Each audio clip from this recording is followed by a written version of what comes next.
Alessia Tait, sou engenheira mecânica, sou mestre em administração e sempre fui da área de vendas nas multinacionais que eu trabalhei. Eu comecei vendendo equipamentos para a indústria, daí eu fui evoluindo, até que numa dessas empresas eu fui responsável por montar e treinar todo o time de vendas que atendia 20 países do Oriente Médio. Nessa época, eu morava em Dubai, e mesmo com todas as diferenças culturais, a ferramenta que eu usei para ensinar esse time a vender com mais eficiência foi o Spin Selling. Atualmente, eu sou head de vendas do Capital Humano, que é a escola de negócios que eu fundei em 2018, e tem foco em vendas B2B. Vamos lá. Eu sempre começo a falar do Spin Selling com a seguinte pergunta: como foi que você aprendeu a vender? Por quê? A grande maioria das pessoas aprendeu a vender de um jeito muito intuitivo. Às vezes no comércio com os pais, no primeiro emprego, vendo o comportamento de outros vendedores. E todas essas formas são válidas, mas nenhuma delas é completa. E eu digo isso porque se você acha que vender uma arte, que vender alguma coisa que nasceu com você, é hora de você rever os seus conceitos. Sabe por quê? Hoje a gente tem inúmeras técnicas, inúmeras ferramentas de vendas B2B que foram baseadas em anos de estudos. Nós temos o método das vendas desafiadoras, as vendas prescritivas, a venda de valor, o Spin Selling, que a gente vai trazer para vocês aqui também. Mas estudem sobre vendas B2B. Não deixem a venda ser apenas intuitiva.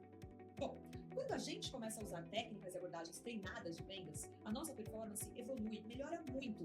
Por exemplo, se você é alguém que consegue agendar várias visitas ou que faz várias ligações, mas não consegue evoluir para uma conversa efetiva, e menos ainda, transformar essas conversas numa venda, num pedido, o Spin Selling pode ser o toque que faltava nas suas conversas com o cliente. Acredite que ele vai fazer toda a diferença. Por quê? Porque o Spin é um método de perguntas inteligentes. Ele usa perguntas poderosas. E se você usar o Spin, você vai notar 4 grandes benefícios no seu dia a dia. O primeiro deles, você vai sair da zona do achismo. Chega de inferir, de considerar que você sabe que o cliente precisa disso ou daquilo. Com o Spin, você vai sempre perguntar qual a necessidade, qual é essa dor. Por quê? Esse achismo que faz o cliente desvalorizar, não respeitar a nossa posição. Quando a gente questiona, a gente tem muito mais propriedade. Segundo benefício do Spin, você vai entender o que está gerando a necessidade do cliente, não apenas qual é a necessidade, porque o Spin é um método que se baseia nas dores, nos problemas do cliente. Isso te dá muito mais argumentação de vendas. Terceiro benefício, com o Spin, nós vamos conseguir quantificar o prejuízo e ter clareza das consequências que o cliente vai sofrer se ele não resolver essa dor, se ele não resolver esse problema. Quarto benefício, o Spin te dá a deixa para amarrar o próximo passo, para finalizar bem as suas reuniões, sem que você fique dependendo apenas do cliente te procurar de novo ou de responder aquele e-mail que você enviou com a proposta. Você lembra do Zequinha, do Castelo Rá-Tim-Bum? Que tudo ele perguntava por quê, e daí respondia, porque sim, Zequinha. Pensa no Zequinha quando você estiver fazendo o seu Spin. Você precisa sempre ser mais Zequinha. Perguntar, perguntar, perguntar, até todas as suas dúvidas serem sanadas. Bom, eu inventei o Spin, ele foi inventado na década de 80 e foi uma das primeiras ferramentas de B2B que apareceram no mercado. Se você ainda não aplica, tá na hora de você treinar e sair aplicando por aí, porque não é nenhuma novidade. O Spin foi criado por um pesquisador chamado Neil Hackman. E ele percebeu que algumas pessoas que faziam vendas de varejo, como a Passapato, quando passavam a fazer vendas mais complexas para empresas, algumas tinham sucesso e outras não. E aí ele começou a se perguntar, poxa, por que algumas vendem muito bem para empresas e outras não? Sendo que todas vendiam bem quando a gente estava falando de vendas simples. Observando essas pessoas, ele começou a ver que quem vendia bem utilizava muitas perguntas e fazia isso de um jeito encadeado. As perguntas faziam sentido. Essas perguntas faziam tanto o vendedor quanto o cliente raciocinarem sobre os seus negócios. Esses vendedores, eles eram protagonistas e usavam perguntas poderosas. Foi com base nisso que o Neil Hackman criou o método Spin. Cada letrinha do Spin representa um tipo de pergunta que a gente vai usar para conversar com o nosso cliente. Você vai se aprofundar nas necessidades, no que causou a necessidade, mas ao mesmo tempo, esse método vai colocando palavras na boca do cliente. Ele vai transformando em palavras aquilo que muitas vezes ele não parou para raciocinar, para pensar, para analisar no dia a dia dele.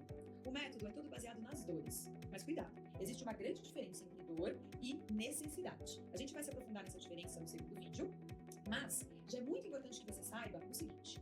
Muita gente fala, o vendedor precisa gerar a necessidade do cliente. Não, eu discordo completamente dessa frase. Quem gera a necessidade do cliente é a dor que ele mesmo tem, é o problema, é o prejuízo que ele vai sofrer se ele não tomar uma atitude, ou o prejuízo que ele vai evitar. Bom, o que nós fazemos com o Spin é escancarar essa necessidade, é trazer luz, é abrir os olhos desse cliente com relação a essa necessidade, esse problema e os desdobramentos deles.